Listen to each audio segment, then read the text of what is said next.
we see Nigeria's digital economy is entering a new phase, driven by 5G, fiber optics, and a fresh wave of infrastructure investment. The big question, what will power the next growth cycle in connectivity, and who's putting money to work here?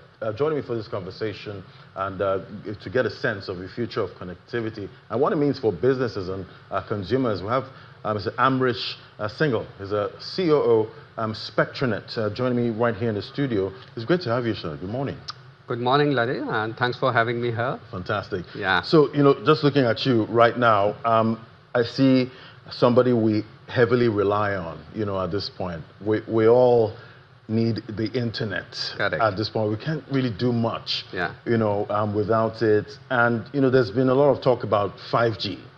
5G. Sometimes I'm moving around with my phone. Sometimes I see 5G network. Sometimes it's not there. And I'm wondering, is it commercially viable? I think it's a very good question, first of all. And let me start with a lighter note. We say that Nigeria has more 5G announcements than 5G users, actually. Wow. Yeah. So now coming on this, to answer this question, we should, I think, I'll go a little back.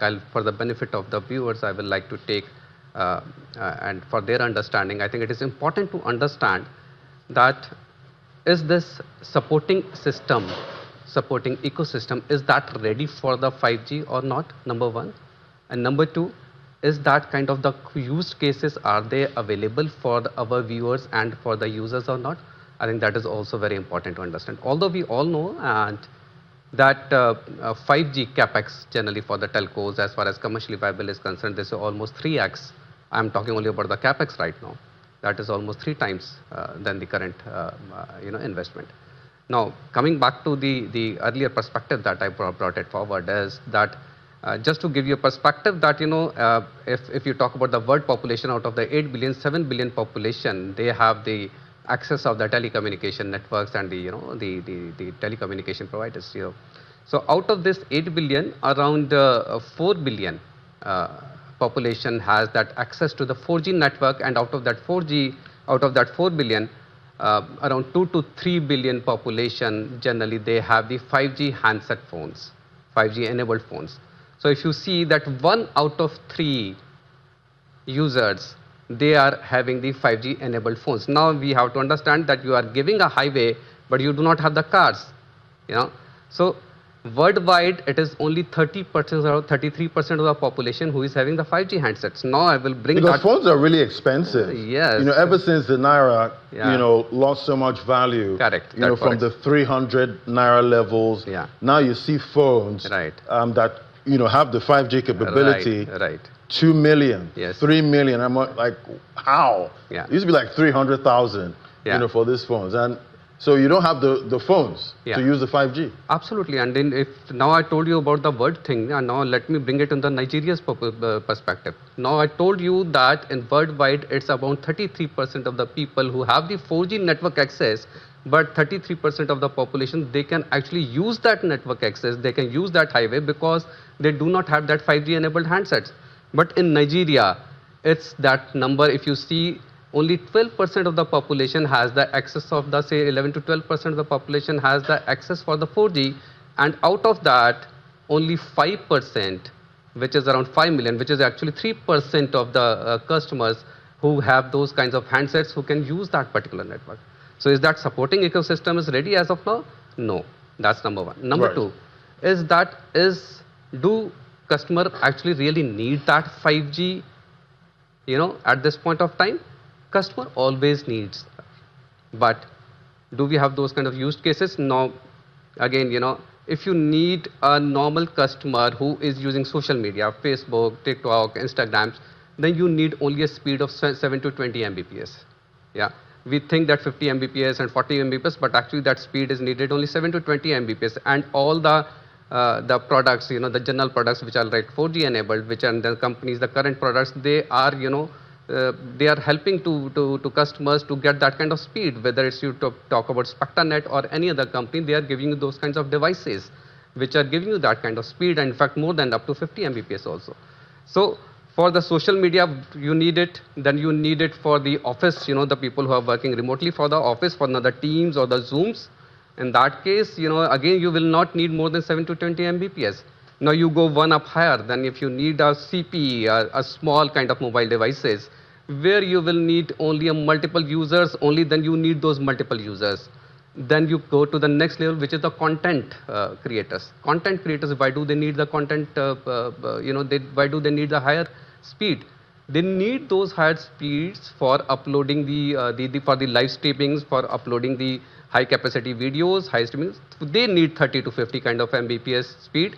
And the people more than 50 Mbps are basically, they come into that gamers kind of the category who use that cloud gaming and the cloud computing, VR and AR applications. Yeah, because, I'm a gamer, so I get annoyed when I'm trying to game online and the upload speed is lower, than the download speed. That, that gets really annoying. And, most of the time we know customers, we have a lot of complaints, when it comes to the internet service, in the country. We end up paying so much. Sometimes you might even pay for your monthly subscription, and maybe there's a problem, and you don't end up using the internet that month, but the providers don't even say, you know what, let's give you this month, for free, since you didn't, use the internet. How are you guys helping to manage, consumer expectations? We're paying so much. I think, for the service. So I think again it's a very good question. I think we need to actually, at this point of time, every customer has to first of all be aware and identify his needs. Now, majority of the customers, I told you, they come into the lesser than this 30 to 40 Mbps. And they are getting a good speed. As I told you that most of the people, they are using the internet basically for the social media or for the Teams or for the Zooms and those. So those kinds of things are important, and they are only for 7 to 20 Mbps. But for the users like you, I think at this point of time, it is important to switch into the fiber kind of things, not the wireless. And that wireless will come through the 5G, and that 5G will come, as you said, that commercially viable, yes or no.